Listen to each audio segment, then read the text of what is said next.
الله الله يا ربي يا الله، الله يا ربي يا الله. لا إله إلا الله، لا إله إلا الله، لا إله إلا الله، محمد رسول الله، محمد رسول الله. बाब 41 अल्लाह ताला की नेमतों का इनकार कुफ्र है। अरबी में जो आया है वो लेसन 40 में आया है, सेम लेसन है। यारिफून निअमतुल्लाहि सुम्मा युनकिरूनहा। तो ये आयत जो सूरह नहल की आयत है वो इसका टाइटल है, लेकिन जो उर्दू में ट्रांसलेट किया गया है उसमें हमने देखे कि अल्लाह ताला की नेमतों का इनकार कुफ्र है।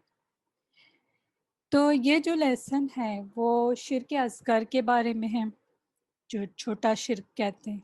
तो शिर्क असगर जो होता है वो कभी कभी बास जुमलों में हो सकता है, अल्फाज में भी हो सकता है, कुछ कलिमात की हद तक भी हो सकता है। ये जो बात जो आती है हमारे ज़बान पे, जो बात हम करते कभी कभी ऐसे जुमले बोल देते हैं, ऐसे कलिमात बोल देते हैं जो शिर्क असगर होते हैं, लेकिन हम कभी तवज्जो नहीं करते, यानी बेदिहानी में वो चीज़ बोल देते हैं, हालांकि वो शिर्क असगर होती है। लेकिन अगर वो चीज़ इंसान के दिल में अक़ीदे के लिहाज से मौजूद है, यानी अक़ीदा भी यही हो, जो भी वो शिर्क असगर की बात कर रहा है उसका अक़ीदा भी यही हो कि ये सही बात है, इस पर वो बिलीव भी करता है, तो वो जुमला शिर्क अकबर होगा, वो शिर्क असगर नहीं रहेगा, बल्कि वो शिर्क अकबर होगा, क्योंकि उसके अक़ीदे में वो बात आ गई। जब तक वो जुमले में या बेदिहानी में जो जुमले बोल रहा है, अल्फाज बोल रहा है या कलिमात बोल रहा है, उस हद तक अगर वो बोल रहा है तवज्जो नहीं दिए बगैर, तो शिर्क असगर हो सकता है। इसलिए हमेशा तवज्जो देनी चाहिए क्या हम कह रहे हैं, कभी कभी बेदिहानी में हम कह देते हैं। तो यहाँ पर जो आयत आई हुई है उसका मफहूम देखें, सूरह नहल आयत नंबर 83 का। ये लोग अल्लाह ताला की नेमतों को पहचानते हुए इनकार करते हैं, और उनमें से अक्सर ऐसे हैं जो अल्लाह ताला की नेमतों के नाशुक्र हैं। अब ये जो आयत आई हुई है उसमें क्या है कि लोग अल्लाह की नेमतों को पहचानते हैं। पहचानते यानी क्या?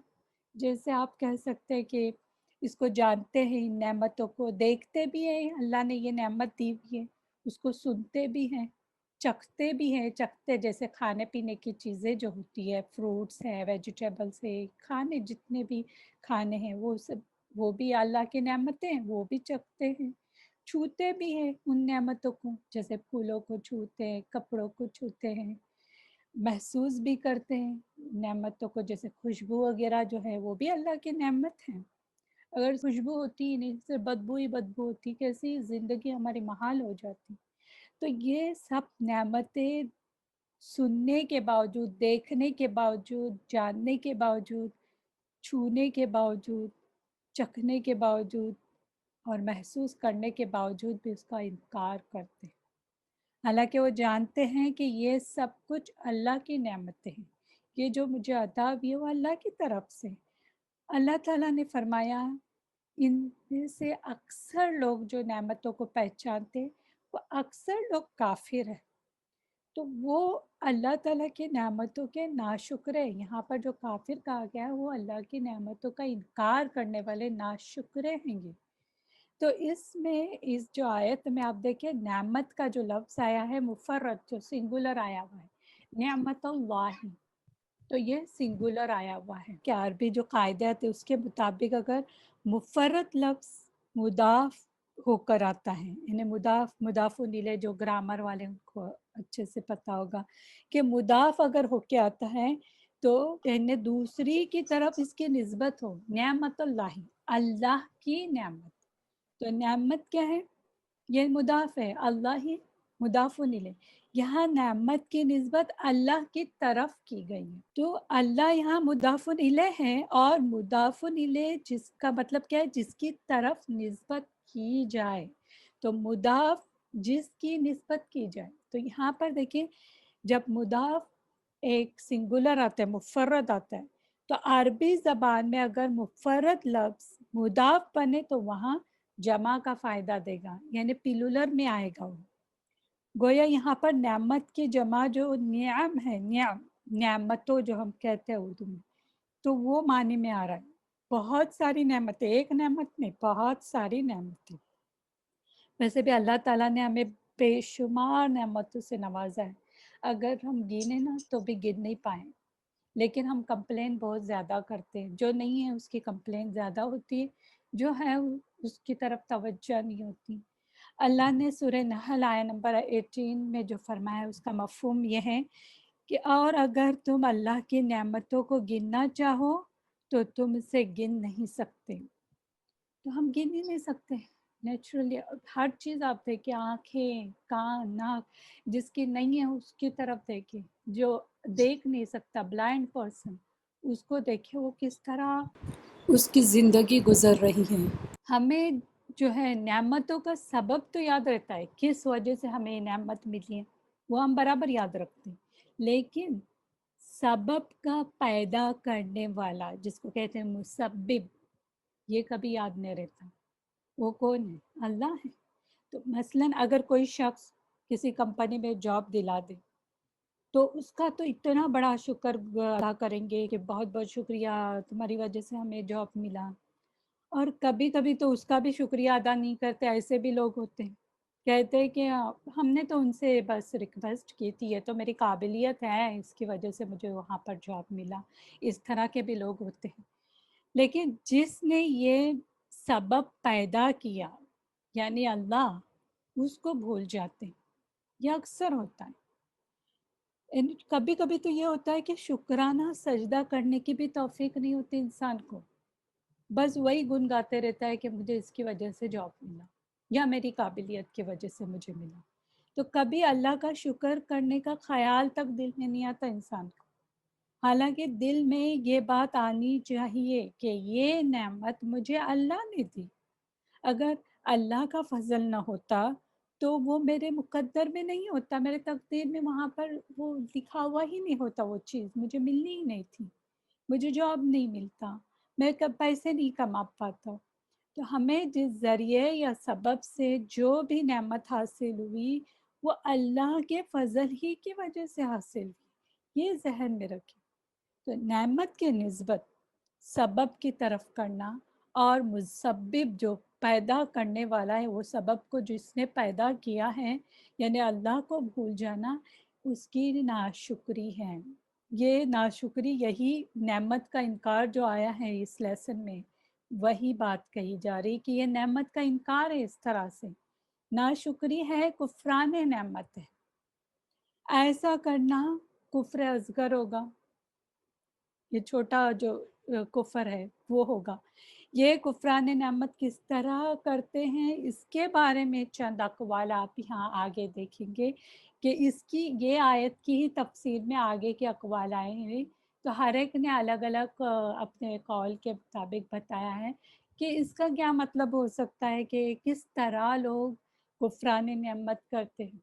तो सबसे पहला हम कौल लेते हैं कि इस आयत की तफसीर में मुजाहिद रहमुल्लाह फरमाते हैं कि इंसान का यूँ कहना कि ये माल तो मुझे आबा व अजदाद की तरफ से विरसे में मिला है, अल्लाह की नेमत का इनकार है। जो भी ये कहता है, अब उन्होंने एक कॉल दिए, मुजाहिद का कॉल, पहले उस पर गौर करेंगे फिर दूसरे कॉल पे आएंगे। उन्होंने क्या कहा, जैसे कोई शख्स कहता है कि ये जो माल है ना, वो मुझे अपने आबा व अजदाद के विरसे से मिला हुआ है, तो इस तरह वो कुफरान नेमत कर रहा है। कि अभी ये जो अलामा मुजाहिद रहमुल्लाह जो थे, वो ताबई थे, अब्दुल्ला बिन अब्बास रदियल्लाहु अन्हु के शागिर्द भी थे। मुजाहिद रहमुल्लाह ने अब्दुल्ला बिन अब्बास रदियल्लाहु अन्हु से कुरान भी पढ़ा था। पता है, वो जब कुरान पढ़ते थे ना तो हर आयत पे रुकते थे और इब्ने अब्बास से उसकी तफसीर भी पूछते थे, क्योंकि इब्ने अब्बास एक्सपर्ट थे ना तफसीर में, तो उनसे वो तफसीर भी पूछते थे। इब्ने अब्बास उन्हें उसकी तफसीर भी बताते थे। तो अलामा मुजाहिद रहमतुल्लाह फरमा रहे हैं यहाँ पर कि नेमत की नाशुक्री ये है کہ کوئی اپنے مال کے بارے میں یہ کہے کہ یہ میرا مال ہے جس کو میں نے اپنے آبا و اجداد یعنی باپ دادا سے پایا۔ مثلاً ابھی اس کی ایک ایگزامپل لیں، جیسے کسی کے پاس بڑا باغ ہے یا بڑی فیکٹری ہے اور اس سے کوئی پوچھے کہ یہ کس کا باغ ہے، تو وہ شخص اتراتے ہوئے کہے کہ یہ میرا باغ ہے، میرے باپ سے ملا ہے۔ اس طرح سے جو باتیں کرتے ہیں تکبر میں، آپ کو ایک ٹون بھی معلوم ہوگی کہ کس طرح وہ کھینچ کے بات کرنا، تکبر کی باتیں الگ ہوتی ہیں نا، اس طرح سے وہ بول رہا ہے کہ یہ میرے باپ سے مجھے ملا ہے۔ حالانکہ اسے یہ کہنا چاہیے تھا کہ الحمدللہ اللہ کا فضل ہے، یہ میرا باغ ہے، اس طرح کہنا چاہتا تو یہ بہتر ہوتا۔ ہاں اگر وہ یہ بھی کہتا، یہ مجرد خبر بھی دیتا ہے، تو جیسے کہتا کہ یہ میرا باغ ہے، جسٹ کہہ دیتا، کس نے پوچھ لیا، جس مجرد خبر کوئی دیتا ہے کہ یہ میرا باغ ہے، تو اس میں کوئی حرج نہیں ہے، جس خبر دے رہا ہے، یہ تکبر کی علامت نہیں۔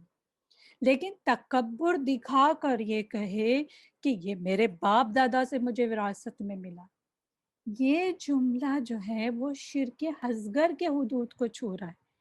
تو یہ بات سچ ہے کہ اسے وراثت سے ملا ہے، یہ تو وہ صحیح کہہ رہا ہے کہ اس کو وراثت سے ملا ہے، لیکن پھر بھی اس موقع پر یہ کہنا چاہیے کہ یہ باغ اللہ کی عطا ہے جس کا سبب وراثت ہے، یہ اس طرح بھی کہہ سکتا تھا۔ اس بات کو اس اندازے سے بتانا کہ اسے باپ دادا کی پراپرٹی یا وراثت سے ملی اور اللہ کو بھلا دے تو یہ بھی انکار نعمت ہے، تو انہوں نے اس طرح سے تفسیر کی بھی ہے۔ آخر یاد رکھے اگر باپ دادا سے بھی ملا ہے تو کیا ہے، آخر باپ دادا کو بھی تو اللہ نے ہی دیا ہے نا، اور اللہ نے جو تقدیر میں باپ دادا کے لکھا تھا تو وہ باپ دادا کو مل گیا۔ اب اس کی جو شریعت ہے، اللہ کے شریعت میں کیا آ گیا، قانون آ گیا۔ اب قانون میں کیا ہے کہ باپ کی پراپرٹی اسے وراثت میں ملے گی، تو یہ شریعت بھی کس نے اتاری، کس نے بنائی، اللہ نے۔ تو بنا ایفرٹ کیے باپ کی پراپرٹی وراثت میں ملی، تو اگر پراپرٹی وراثت میں ملے تب تو اور زیادہ اللہ کی شکر گزاری کرنی چاہیے تھی کہ الحمدللہ میں نے کچھ ایفرٹ ہی نہیں کیا اور مجھے بغیر ایفرٹ کے وراثت میں یہ مال مل گیا، اور اس کے بدلے وہ اتراتے پھرے۔ اس انداز سے بات نہیں کرنی چاہیے کہ اللہ کو بھول جائے اور صرف باپ دادا کو یاد رکھے، اس میں اللہ کی نعمت کی ناقدری ہے۔ تو یہ اس طرح سے بات کرنا تکبر سے، تو یہ ناقدری میں، اللہ کی نعمت کی ناقدری، ناشکری میں آتا ہے۔ اس لیے الحمدللہ کہیں کہ اللہ کا فضل ہے، اس نے سبب کے ذریعے ادا کیا، سبب تھا، کچھ نہ کچھ سبب تھا، یا تو وراثت یا کاروبار جو بھی ہے، اور ساتھ ہی ساتھ اب وراثت سے ملا ہے تو دوسرا کام کیا ہوتا ہے انسان کا، ان باپ دادا کے لیے دعائیں بھی کریں، ان کی پراپرٹی اگر آپ کو مل رہی ہے تو وہ بھی یاد نہیں رکھتا انسان، بس تکبر میں پڑا رہتا ہے، ان کے لیے کبھی دعا بھی کرنے کے لیے ہاتھ نہیں اٹھتے ہیں۔ تو یہاں پر مجاہد رحم اللہ انہوں نے اس طرح سے تفسیر کی ہوئی۔ اب آگے کا قول دیکھیں، ہر ایک نے الگ الگ قول دیے ہیں اس کی تفسیر میں، کہ عون بن عبداللہ کہتے ہیں لوگوں کا یہ کہنا کہ اگر فلاں نہ ہوتا تو یوں ہو جاتا، اللہ کی نعمت کا انکار ہے۔ تو انہوں نے اپنا قول دیا ہے کہ فلاں نہ ہوتا تو یوں ہوتا، اس کو سمجھیں۔ مثلا کوئی شخص جو ہے وہ نوکری یعنی جاب دلانے میں مدد کرتا ہے کسی کی، اگر کوئی یہ کہے کہ فلاں اگر میری مدد نہیں کرتا نا تو میں تو بھوکے مر جاتا ہوں، یا دوسری اگزامپل ایزی لے لے کہ کوئی غریب شخص ہے، اس کو کینسر یا ہارٹ کا مرض آ گیا، مرض میں مبتلا ہو گیا، اب اس کے پاس آپریشن کے لیے پیسے نہیں ہیں اور ٹریٹمنٹ کے لیے پیسے نہیں ہیں، تو اس کے آپریشن کے لیے کسی امیر آدمی نے اس کی فائنینشیل ہیلپ کی، تو وہ مریض کہنے لگتا ہے کہ اگر وہ فلاں امیر آدمی نہیں ہوتا نا، میری مدد نہیں کرتا تو میں تو مر جاتا، میرا تو حال یہ تھا کہ میں تو اسپینڈ نہیں کر سکتا، مجھے تو لگتا ہے میں مر ہی جاتا۔ حالانکہ وہ آدمی سبب تھا، جو بھی امیر آدمی تھا وہ سبب تھا، اس کے دل میں جو مدد کرنے کی بات جو آئی वो भी किसने डाली? अल्लाह ने ही डाली। ये हो सकता था कि अल्लाह उसके दिल में ये बात डाले ही नहीं और वो कभी मदद ही नहीं करे और उसे मदद करने की तौफीक ना हो। बहरहाल जो लोगों को जो सबब याद रहता है, लेकिन सबब पैदा करने वाला कभी याद नहीं रहता है। बल्कि ये हमेशा ये बात कहते रहे कि अल्हम्दुलिल्लाह, अल्लाह ने फलाँ के ज़रिए मेरी मदद की, इस तरह से जुमले इस्तेमाल करें। डायरेक्ट नहीं बोले कि हाँ, उसकी वजह से मेरा ये काम हुआ या उस फलाँ ने ये किया इसलिए ऐसा हो गया, ये बातें नहीं की। अब यहाँ पर जो मर्ज़ में वो मुब्तला हुआ, फिर उसको अल्लाह के फ़ज़ल से शिफ़ा मिली, तो वो ये कहे कि अल्लाह ने मुझे शिफ़ा दी और अल्लाह ने फलाँ के ज़रिए मेरी मदद की, यानी जो फ़ाइनेंशियल हेल्प हुई थी, वो अल्लाह ने सबब पैदा करके मेरी मदद की। तो अल्लाह ने फलाँ को सबब बनाया। बाज़ औक़ात इंसान ऐसे जुमले बोलता रहता है, हत्ता कि बाज़ औक़ात उसका मामला जो है ना, वो शिर्क तक पहुँच जाता है। कोई भी शरई सबब है तो उसकी तरफ इस तरह निस्बत करना जायज़ है कि अल्हम्दुलिल्लाह फुला फुला सबब था, लेकिन कोई ऐसा सबब जो शरन जायज़ नहीं, जो शरीयत में जायज़ नहीं, नाजायज़ है, उसकी तरफ सबब नहीं कर सकते। मसलन जैसे एक कोई शख्स है, तावीज़ पहनकर या हाथ या बाजू में धागे या कड़ा पहनकर या मखसूस किस्म की जो अंगूठियाँ मिलती है वो पहन कर कहें कि ये शिफा का सबब है, ये जो मैंने पहना इसकी वजह से मुझे शिफा मिली। हालांकि देखा जाए तो ये न ही ज़ाहिरी सबब है, जैसे मेडिसिन वगैरह जो होती है वो एक सबब होता है, लेकिन ये ज़ाहिरी भी सबब नहीं है और न ही कोई डॉक्टर इस तरह का इलाज देता है। आप कभी ऐसे डॉक्टर को नहीं बोलते सुनेंगे कि आपको ये मर्ज़ हुआ है ना तो ये कलर का कड़ा पहने या इस टाइप का कड़ा पहने या तावीज़ बांधे। इस तरह ये तो ज़ाहिरी सबब भी नहीं है। और अगर देखा जाए तो जैसे रुकिया शरिया है, ये तो शरन जायज़ है, तो ये भी सबब बन सकता है। ये शरन जायज़ है कि अगर कोई कहे कि अल्हम्दुलिल्लाह ये एक सबब बना रुकिया शरिया जो हम कर रहे हैं, तो वो भी शिफा के ज़रिया बन सकता है। किसी चीज़ का सबब शरई एतबार से हिस्सी या ज़ाहिरी तौर पर हो, मसलन ज़ाहिरी तौर पर मैंने वही कहा दवाइयाँ वगैरह जो होती हैं, तो उस शय की निस्बत सबब की तरफ कर सकते हैं। बशर्त ये कि अल्लाह ताला को याद रखें। सिर्फ़ यही नहीं कहे कि उस मेडिसिन की वजह से अक्सर आप देखेंगे कि जब दवाइयाँ जो कुछ खाते हैं लोग और फिर बोलते हैं कि मैं वो दवा खाई ना उससे मुझे आराम नहीं आया, लेकिन ये दवा इसमें शिफ़ा है। तो इस तरह नहीं कहें। तो यही याद रखें, अल्लाह को याद रखें, अल्लाह के फ़ज़ल से मुझे शिफ़ा हुई। सबब बज़ाते खुद जो होता है वो खुद मौसर नहीं होता जब तक अल्लाह ताला उसमें असर न दे। वरना ऐसे कई बार होता है कि आपने भी देखा होगा कि दवाइयाँ खाने से भी या दम करने से जो शरई दम है, उससे भी इंसान को शिफ़ा नहीं मिलती। कई लोग आपने सुने होंगे हम दम भी करते हैं, हम दवाइयाँ भी खाते हैं लेकिन शिफ़ा नहीं मिल रही। वही दवाई अगर कोई और खाता है और वही दम किसी और पे किया जाता है तो वो अल्लाह के फ़ज़ल से शिफ़ायाब भी हो जाता है। तो कोई चीज़ जो न ही शरन सबब है, न ही ज़ाहिरी है, हिस्सी सबब है और ये कहना कि हमारे शिफ़ायाब होने का सबब ये है, ये शिर्क असग़र आएगा। कुछ लोग ऐसे चीज़ों को सबब मानते हैं जो कहीं से भी आपको किसी भी एंगल से कोई सबब नज़र नहीं आता। मसलन आपको भी पता होगा, आप यहाँ रहते हो, बहुत फेमस बात है कि अगर कोई ये शख्स यानी कोई शख्स ये कहे कि फुला बुजुर्ग जो कब्र में दफन है ना, या फुला बुजुर्ग की जो दरगाह या मज़ार है, अगर हमारे शहर में नहीं होती ना तो हमारा शहर कब का समंदर में डूब गया होता, समंदर उसको निगल गया होता। तो ये तो उनका करम है कि ये शहर बच गया क्योंकि वो यहाँ पर दफन है। तो ये देखिए ऐसी बात, हालांकि वो बुजुर्ग जो है इस शहर कब आए वो भी पता नहीं किसी को, और ये बुजुर्ग कब दफन हुए वो भी मालूम नहीं, कोई भी दलील नहीं उसकी। हालांकि वो बुजुर्ग मुर्दा है, दफन है, तो शहर की हिफाजत कैसे कर सकता है जो खुद की नहीं हिफाजत कर सकता। अगर कोई ये समझता है कि ये सब اس بزرگ کی کرامات اور ولایت ہے جو ان کے مرنے کے بعد بھی جاری رہتی ہے۔ اس طرح سے آپ کو بولتے نظر آئے گے کہ آپ جو بول رہے ہیں لیکن ان کی کرامات چل رہے ہیں اندر سے۔ یہ شرکی عقیدہ ہے۔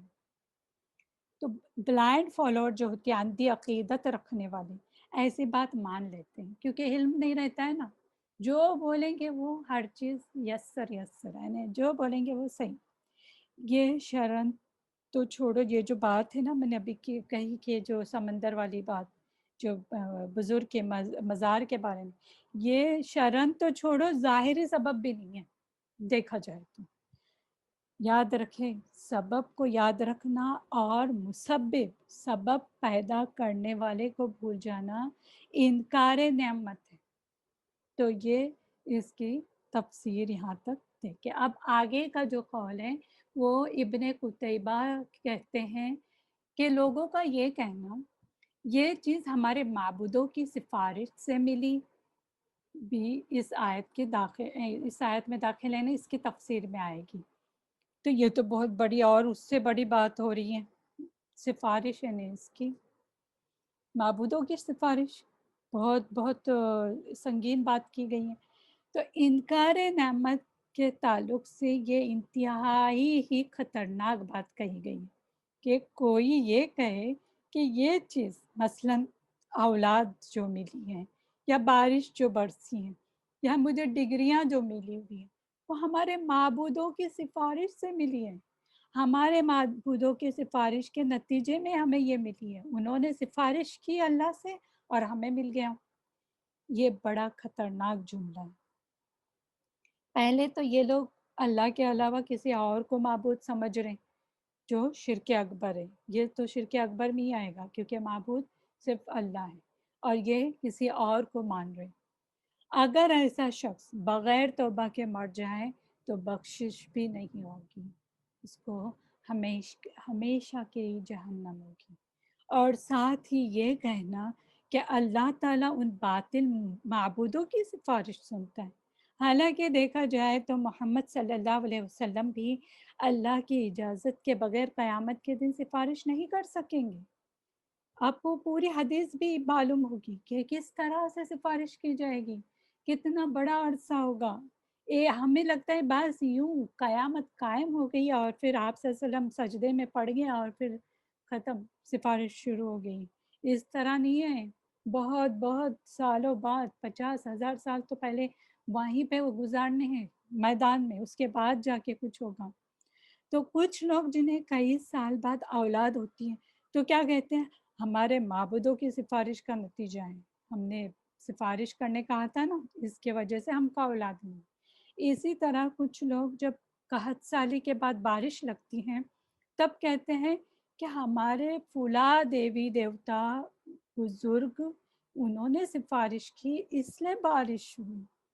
ویسے بھی بارش کے معاملے میں بہت آپ دیکھیں گے بہت زیادہ چیزیں ہمارے یہاں چل رہی ہیں۔ بارش نہیں آئی تو کیا کرتے ہیں، میل اینڈ فیمیل جو ہوتا ہے، مینڈک ہوتا ہے، اس کی شادیاں کرتے ہیں اور کیا فالتو چیزیں کرتے رہتے ہیں۔ حالانکہ یہ اللہ کا فضل ہے، اللہ کی نعمت ہے بارش بھی۔ یعنی ایک تو اللہ کے علاوہ کسی اور کو معبود سمجھ رہے ہیں، اور دوسری طرف اس کی نسبت ایسی چیز کی طرف کرے جس کا ہونا شرعاً یا ظاہراً ثابت ہی نہیں۔ حالانکہ یہ باطل معبود ہے، اتنے حقیر ہیں کہ ان کی سفارش ہونے کا سوال ہی اللہ تعالیٰ کے پاس نہیں کہ یہ کسی کی سفارش کرے اور ان کی سفارش کی وجہ سے لوگوں کو نفع ہو، یہ ممکن ہے۔ تو انہوں نے اس کی تفسیر میں یہی کہا ہے کہ یہ بہت سنگین ویسے خطرناک بات کہی ہوئی ہے کہ کوئی اب کہے کہ ہمارے معبودوں کی سفارش سے ہمیں ملا ہے۔ اس کے بعد آگے کا قول دیکھتے ہیں۔ شیخ الاسلام ابو العباس ابن تیمیہ رحم اللہ نے زید بن خالد جوہینی کی اس حدیث، انہیں یہ جو حدیث ہے ان اللہ تعالی قال، تو اس کا جو مفہوم ہے وہ دیکھتے ہیں۔ اللہ تعالیٰ نے فرمایا، آج صبح میرے بندوں میں سے کچھ تو مجھ پر ایمان لانے والے اور کچھ کفر کرنے والے ہیں۔ تو یہ حدیث ہماری پہلے گزر چکی ہے پہلے لیسن میں، کہ بعد इसके बाद यूँ फरमाया, जो पूरी हदीस आती है उसके बाद यूँ फरमाया, किताब व सुन्नत में ये बात बकसरत वारिद है, अल्लाह ताला उन लोगों की मज़म्मत फरमाते हैं जो अल्लाह के इनाम और रहमत को किसी गैर की तरफ निस्बत करते हैं और अल्लाह ताला के साथ शरीक ठहराते हैं। तो यहाँ देखिए, उन्होंने जो बुखारी और मुस्लिम में ये हदीस आती है, तो उसका जो एक्सप्लेनेशन, तो देखिए सुलह हुदैबिया के मौके पर क्या हुआ था, रात को बारिश हुई। आप सल्लल्लाहु अलैहि वसल्लम ने सुबह फजर पढ़ाई, फजर की नमाज पढ़ाई। फिर आप सल्लल्लाहु अलैहि वसल्लम ने फरमाया कि जानते हो अल्लाह ताला ने क्या कहा? सहाबा रदियल्लाहु अन्हुम ने क्या कहा कि अल्लाह और उसका रसूल ही बेहतर जानता है। यानी जब हमें कुछ बात पता ना हो तो अपनी तरफ से बोलना नहीं शुरू करें कि हमें नहीं पता है, ये बोल देना सिर्फ। आप सल्लल्लाहु अलैहि वसल्लम ने फरमाया, अल्लाह ताला ने फरमाया है कि मेरे बंदों में कुछ मोमिन हुए और कुछ काफिर। जिसने कहा हम पर अल्लाह के फजल और उसकी रहमत से बारिश बरसी हुई है, वो मुझ पर ईमान लाया। और जिसने कहा हम पर ये बारिश फुला निचहत्तर यानी जो तारे हैं, तारों के असर से हुई है, वो मेरा मुनकर हुआ और तारों की तासीर पर वो ईमान लाया। यानी यहाँ पर जिसने कहा कि ये बारिश अल्लाह के फजल और रहमत का नतीजा है, वो अल्लाह पर ईमान लाने वाला है। वो कह रहा है कि अल्लाह की वजह से बारिश हुई, अल्लाह का फजल है, अल्लाह की रहमत है। और सितारों की तासीर का वो इनकार कर रहा है। जिसने कहा कि फुला सितारे के तुलू या गुरूब की वजह से बारिश हुई, तारा है वो सेट हुआ या राइज हुआ, उसकी वजह से बारिश हुई, तो वो अल्लाह का इनकार करने वाला और सितारे पर ईमान लाने वाला है। तो कुरान में भी कई मकामात पर ऐसे लोगों की सख्त मजम्मत आई है कि जो नेमतों की निस्बत अल्लाह की तरफ नहीं करते बल्कि गैरुल्लाह की तरफ करते हैं। बारिश भी तो एक नेमत है ना। तो जिसने भी ये कहा कि अल्लाह के फजल से भी, तो फिर ने ईमान लाया, उसने इनकार नहीं किया अल्लाह की नेमत का, क्योंकि बारिश भी नेमत है। बहरहाल आगे की इसी के बारे में देखें। इस बात की वजाहत के लिए बाज़ असलाफ ने ये मिसाल ज़िक्र की है कि बाज़ लोग कह देते हैं कि हवा बहुत ही खूब थी, मल्ला माहिर और तजुर्बेकार था, वगैरह अक़वाल जो बहुत से लोग कहते रहते। तो ये भी नेमतों का इनकार, इसमें ये बात आएगी। अब इसमें क्या है कि बात जो सलफ़ हैं हमारे, उन्होंने एक मिसाल दी है यहाँ पर कि मल्ला, अगर जो कश्ती का मल्ला जो होता है, वो अगर कश्ती को साहिल तक ले जाता है तो अल्लाह के फजल से बहरी सफ़र कामयाब होता है।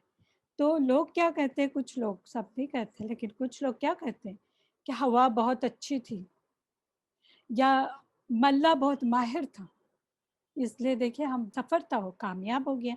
जैसे आजकल हम कहते हैं कि पायलट बड़ा एक्सपर्ट था, अगर वो कंट्रोल नहीं करता ना तो एक्सीडेंट हो जाता। इसी तरह की वो बात करते हैं। कितने ही ऐसे एक्सपर्ट पायलट थे जिनके होते हुए भी एरोप्लेन के हादसा हुए या नहीं। हालांकि अल्लाह के फजल जो है वो याद रखना चाहिए, लेकिन लोग ये कहते हैं कि मल्ला बड़ा माहिर था, पायलट बड़ा माहिर था, हवा अच्छी चल पड़ी इसलिए नजात पाए हम। हालांकि वही मल्ला हो या पायलट हो, किसी और वक्त में जो मल्ला होता है वही सेम मल्ला होता है और किसी और वक्त में कश्ती को डुबा देता है। लोग निस्बत तो याद रखते हैं, लेकिन सबब पैदा करने वाला कौन है, मुसब्बिब जो अल्लाह है, उसको लोग भूल जाते हैं। निस्बत अल्लाह के सिवा किसी और की तरफ करना इनकार नेमत है, यह शिर्क असगर आएगा। सारी नेमतें अल्लाह की तरफ से हैं, इसलिए क्या करना चाहिए, निस्बत भी उसी की तरफ करनी चाहिए। ये शुक्रगुजारी होगी जो आप सब के ऊपर वाजिब है। अगर कोई नेमत को अल्लाह के अलावा किसी और की तरफ निस्बत देता है और अल्लाह को भूल जाता है, तो वो शिर्क असगर या कुफरान नेमत या नेमतों का इनकार होगा। अगर कोई ये कहता है कि फला हमें नवाजता है, फला ने मुझे नेमत दी, تو یہ شرک اکبر ہوگا. پھر دیکھیں سینٹنس میں بھی ڈفرنس. اور پھر عقیدے کا آف کورس یہ شرک ربوبیت میں آئے گا کہ اگر کوئی کہتا ہے مجھے نوازتا ہے، فلاں فلاں نواز رہا ہے، فلاں فلاں نعمت دے رہا ہے، یہ شرک ربوبیت. رب خالق مالک مدبر کون ہے؟ اللہ. تو نعمتوں کی قدر کرنا چاہیے، اللہ کا شکر کرنا چاہیے. اگر کسی کو یہ احساس ہی نہ ہو کہ نعمت اللہ نے ہی دی ہے تو پھر وہ اللہ کا شکر ہی ادا نہیں کرے گا، اور عبادت بھی پھر عبادت سے بھی محروم ہو جائے گا. اگر نعمت کو اللہ کی طرف منسوخ کرتے ہیں تو انشاءاللہ توحید ربوبیت جو ہے اور توحید الوہیت یعنی عبادت وہ بھی پختہ ہوگی، ایک دم پکی پکی ہو جائے گی، کیونکہ ہم اللہ کو مسبب بنا رہے ہیں. اللہ نے عطا کیا، کسی سبب سے ادا کیا، تو دینے والا اللہ ہے. کسی اور کی طرف اس طرح نسبت کر کے کہنا، جو ہم نے ابھی اقوال دیکھے الگ الگ، تو اس طرح سے باتیں کرنا، اس سے پرہیز کرنا چاہیے. اور زبان کا بھی استعمال ہم بہت ہی کیئرفلی کریں، کیونکہ کچھ ایسے کلمات ہم بول جاتے ہیں جانے انجانے میں یا ایسے بھی کہ وہ شرک اصغر اور کبھی کبھی شرک اکبر تک پہنچ جاتے ہیں. تو یہاں پر جو ہم نے دیکھے کہ اللہ تعالیٰ کی نعمتوں کی پہچان اور انکار کی وضاحت ہے اس لیسن میں. پھر اس بات کا علم ہے کہ اللہ کی نعمتوں کے انکار کی یہ صورتیں لوگوں کی زبان پر مروج ہیں، جاری ہوتی ہیں. پھر ایسی باتیں کرنا اللہ تعالیٰ کی نعمتوں کا انکار ہے. جو بھی ہم نے ابھی اقوال دیکھے، تو اس طرح سے باتیں کرنا اللہ کی نعمتوں کا انکار کرنا ہوگا. ایک ہی دل میں دو متضاد باتوں یعنی اللہ تعالیٰ کی نعمتوں کا انکار اور اقرار کا مجتمع یعنی اکٹھا ہونا ثابت ہوتا ہے. تو الگ الگ باتیں اکٹھی کی گئی ہیں. تو ہمیشہ شکر کرنا چاہیے. ہم کیا کرتے ہیں، جو بھی ہمارے پاس نہیں ہے اس کی طرف ہم توجہ کرتے ہیں، اور جو اللہ کی نعمتیں ہیں اس کو بھول جاتے ہیں. اور کبھی کبھی یہ ہوتا ہے نعمت کسی کے تھرو جو سبب کے تھرو ملتی ہے اس کو یاد رکھتے ہیں، کبھی کبھی اس کو بھی بھول جاتے ہیں. لیکن ہمیشہ مسبب کو یاد رکھنا چاہیے. اللہ اللہ یا ربی یا اللہ، اللہ یا ربی یا اللہ. لا إله إلا الله، لا إله إلا الله، لا إله إلا الله، محمد رسول الله، محمد رسول الله.